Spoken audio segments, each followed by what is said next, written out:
ನಮಸ್ತೆ ಎಲ್ಲ ನನ್ನ ದೇಶದ ಜನತೆಗೆ ನನ್ನ ನಮಸ್ಕಾರಗಳು. ಶ್ರಾವಣ ಮಾಸದ 2ನೇ ಶನಿವಾರದಂದು ನನ್ನ ಸ್ವಾಮಿ ಆರಾಧ್ಯ ದೈವನ ಶನಿದೇವರ ಕಥೆಯನ್ನು ಮಾಡ್ತಿದ್ದೀವಿ ನಮ್ಮ ದೇವಸ್ಥಾನದಲ್ಲಿ. ಮತ್ತು ಭಕ್ತರು ಮಾಡಿಸ್ತಾ ಇರೋದು ಇದು ಆಟಿನಗರದ ಜಯಮ್ಮ ಅಂತ ಮಾಡಿಸ್ತಾ ಇರೋದು.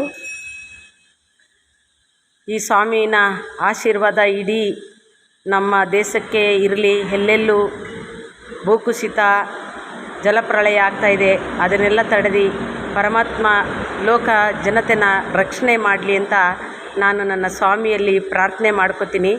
ಸರ್ವೇ ಜನ ಸುಖಿನೋ ಭವಂತು. ಭಗವಂತ ಎಲ್ಲರಿಗೂ ಒಳ್ಳೇದು ಮಾಡಲಿ, ನಮ್ಮನ್ನು ಸದಾಕಾಲ ರಕ್ಷಣೆ ಮಾಡಲಿ. ಧರ್ಮದಾತ ಶನಿರಾಜ ಕಲಿಪುರುಷ, ಸತ್ಯ ಅಂದರೆ ಇವನೇ, ನಿತ್ಯ ಅಂದರೂ ಇವನೇ. ಎಲ್ಲವನ್ನು ಧರ್ಮ ಸತ್ಯನ ತೂಕ ಮಾಡಿ ಎಲ್ಲರನ್ನೂ ಒಂದೇ ದೃಷ್ಟಿಯಲ್ಲಿ ನೋಡುವಂಥ ಸಾಕ್ಷಾತ್ ಧರೆಗಿಳಿದ ಭಗವಂತ ಶನಿರಾಜ. ಜೈ ಹಿಂದ್, ಜೈ ಕರ್ನಾಟಕ.